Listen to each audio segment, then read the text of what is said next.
This is the plaintiff, Christopher Cirillo. He says he hired the defendant to refinish his oakwood floors, and the guy botched the job, but good.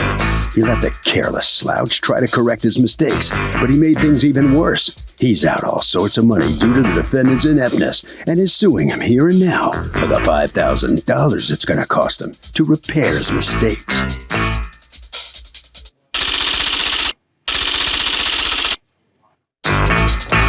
This is the defendant, Jonathan.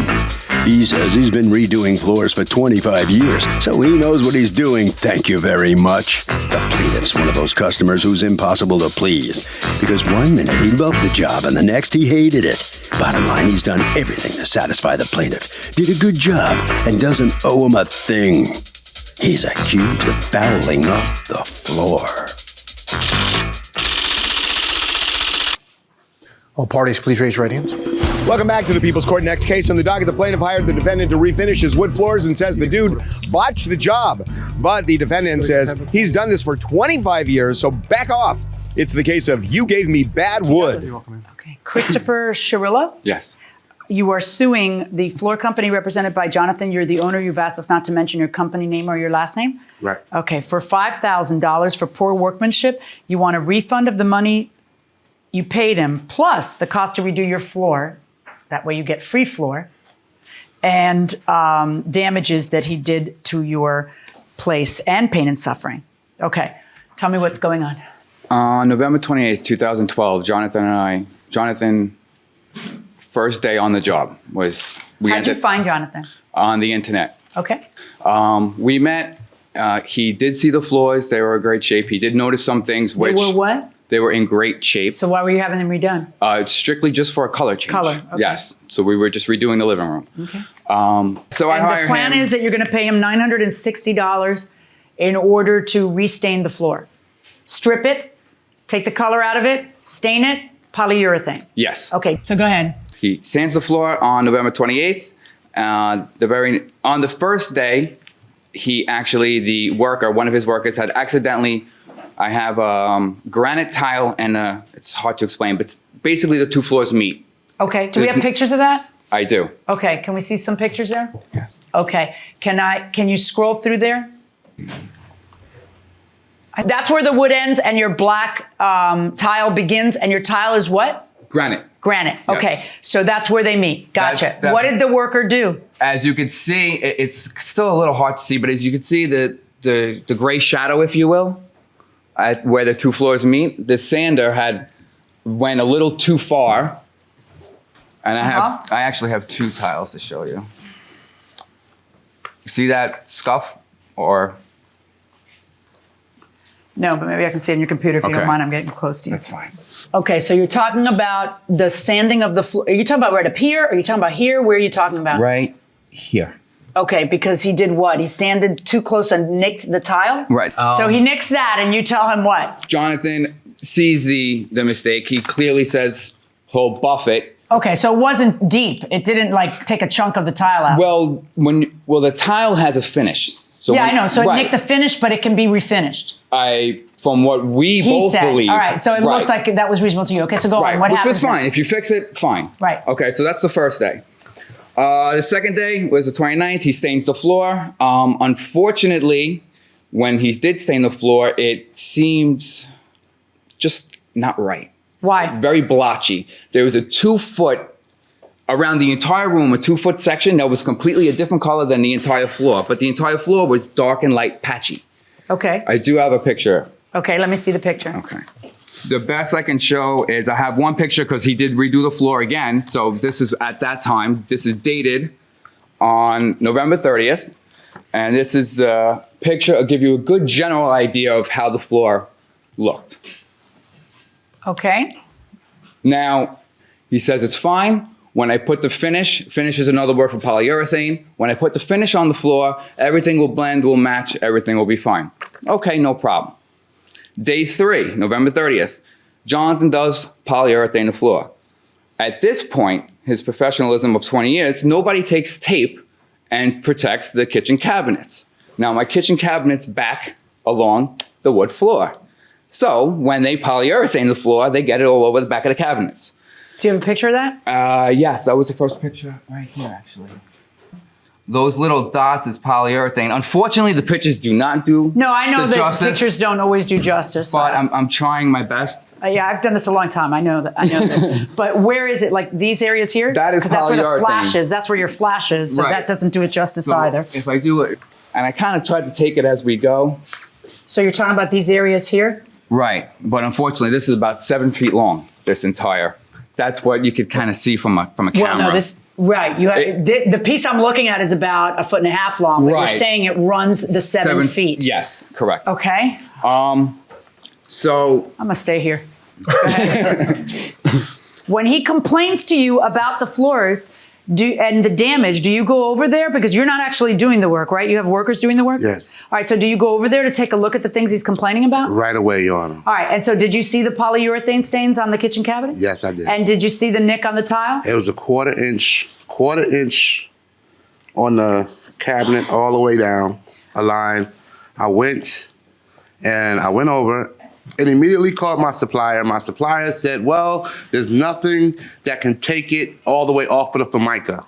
So I informed the customer and I told him that none can take it completely off. Maybe we can use like a molding or something to go around there. Wow. That I would pay for it. I would pay for the damage for that. Okay. And I also, I have pictures also. This is the first time we stained it, the stain color and everything. The floor has color variations. Sure, And the wood. This is a real wood floor. Yes. Yes. Okay, and wood has color variations. There's Color no question variation about in the that. wood. And the colors that was picked, that was actually a 3-color combination. It's ebony, red mahogany, and it's also Jacobean. But what if you did a second coat of it? I have a picture of the floor after we stained it the second time. And you will see the difference is not much difference, Your Honor. That's the second time we stained it, Your Honor. Doesn't it look a little splotchy? Yes, Right. but that's natural. Show me the picture of the floors before you started finishing it. I got the job from the beginning. Your Honor. Yeah, that's what I mean. You can also see the granite So, take I don't want anybody else Oh. testifying. I just want what I am asking Okay. for. All right, this is the job from the beginning? Yes, ma'am. So his floors looked like this? Yes, ma'am. Okay, so they were way more red. Mm-hmm. Okay, but if you look here, you will see that there are parts that are darker than other parts because that's how wood works. Show me the picture where it's all stripped. And that's the sanding machine, too.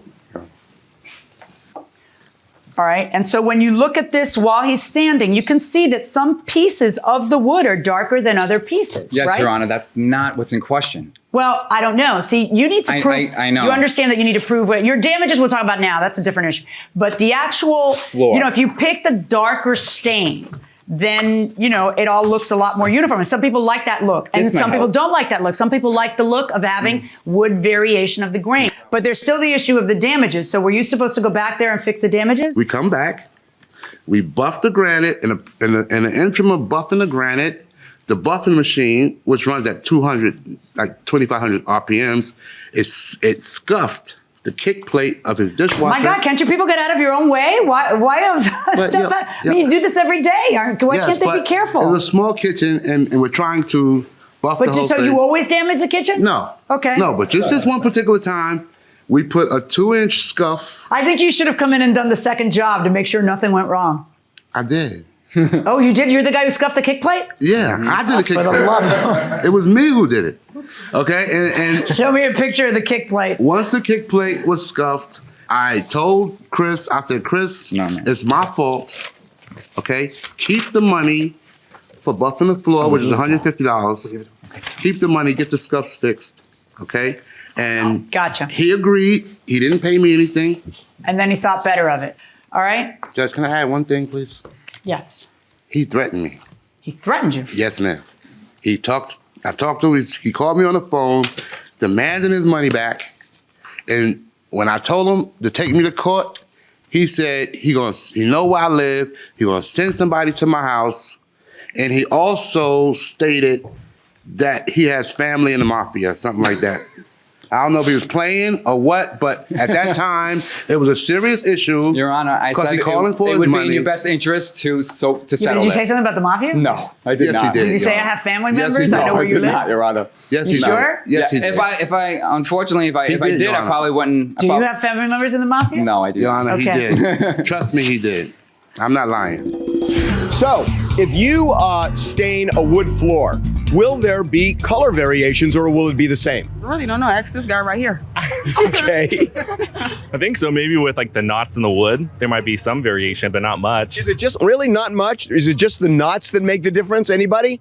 Anybody? I mean, I would think it would be the quality of the wood that would determine how well the stain would work out. Could you get any piece of wood that would be all uniform color if you stained it? Oh, no, of course not. Okay, there you go. Going inside the courtroom. All right, tell me about this. This is what I want to know, the answers to my specific questions. Yes. Why would he have to pay you almost $1,000 to replace all your granite tiles? The 2 tiles must be replaced. They have to remove those tiles, but they have to do it with extra care due to the fact that granite tile has no space, very tight together. So they have to take out those 2 tiles without damaging any other tile and the wood floor.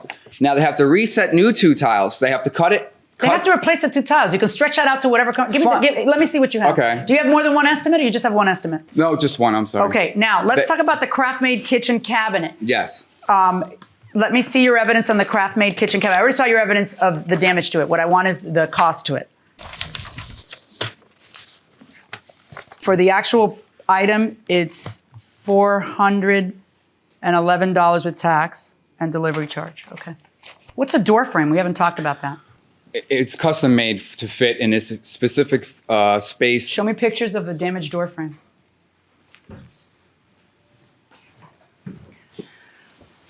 All right. This is what? A door to what? That's a washer and dryer. Okay. And so is the door... Am I looking at a glass door? Yes, What am I looking it's at? a smoked glass door with a black frame, if you will. The frame is made of what? The frame is, I believe it's a powder-coated metal. Okay. And so, all right, so now I know what I'm looking at when I get closer, and it got scuffed? Yes. The Right. black Yeah. is off in one area, like a Okay, 2-inch area. and you were asking for $700 to replace the whole custom door frame. Why can't it be... In my original quote, I figured they would just replace the bottom piece that was scuffed. or painted? No, it's not. No, you can't. It's not painted. Okay, so where's your estimate for that? They made it clear to me that the entire frame has to be Okay, replaced. am I going to see that in writing, or I'm just going to Yes. trust your lips again? No, Okay. it's from Anthony's it's kitchens and baths. They do custom enclosures. Yeah, there was one scuff. It doesn't matter. You can't go around scuffing people's stuff and saying, you should just put up with it. This is a guy who wants his house to look nice. Yeah, but He he doesn't agreed. need the extra, damage that every time Mo, Curly, and Larry turn around, they do to the place. You can't spill polyurethane on the cabinets and not expect that you're going to have to fix it. And then when you scuff the metal door too, we have a problem. We have a problem. We have a problem consistently. When you scuff the title, we have a problem. That needs to be replaced as well. These are things that become a problem because of the damage. I am not... Your Honor, I'm not asking you to keep testifying. I am ruling. As for pain and suffering, this is a contract case. It's not appropriate for pain and suffering. Okay. Okay. The integrity so of the now, floor? no, you're done testifying. I am now about to rule. When I look at these wood floors and I hear him saying where parts are darker than others, I do not agree with you that he has to return your money on this. I just don't agree with you because it's so subjective. This is how staining wood floors goes. These are wood grains showing through. And you can see that when you see the pictures of how it looked before he did it, where you also had variations in the color, and the picture of how it looked stripped. So I am not ruling with you on a refund of the monies paid or the cost to redo the floor, which would be double dipping. I am, however, going to estimate what I believe to be a reasonable cost for the repair and or replacement of those things that I believe need to be repaired and or replaced. And based on that, I find in favor of the plaintiff in this case in the amount of $1,786.85. And most of that, so that we're clear, is the kitchen cabinet, which was a disaster. That's my verdict. Well, the floor guy comes out first after the plaintiff has won this lawsuit here in the People's Court, but not for everything he sued for. Right. What's your reaction to this? Well, I mean, I did the job the best I could, and I tried to satisfy the customer. Is there any bend way over to backwards. satisfy that particular customer? No. How do you know that? Because no matter what you do, he's not satisfied. Could you be more careful next time? Should you be? Of course, you guys of course, should be? Of course. All right, right You know, around the things corner. happen. All right, right around the corner this way. And so the plaintiff sues for $5,000 and comes out with a little bit less than $1,800. What's going through your mind here? It was, it's hard to show everything. There was a lot more to go over. Are you It's tough. impossible to please? Or very No. hard, difficult to please? Not at all. Picky? No. You think? Not at all. Did you threaten him? No. Where'd he come up with that? He made that up out of the clear blue sky? Well, what he took as a threat was I explained to him it would be in your best interest to resolve this issue. Mm-hmm. So, Harvey? It's ridiculous to ask for pain and suffering in a case like this. You don't get pain and suffering in a contract case, and really, a wood floor, pain and suffering. That will do it for this case. Litigants for the next case on the way into the courtroom right now.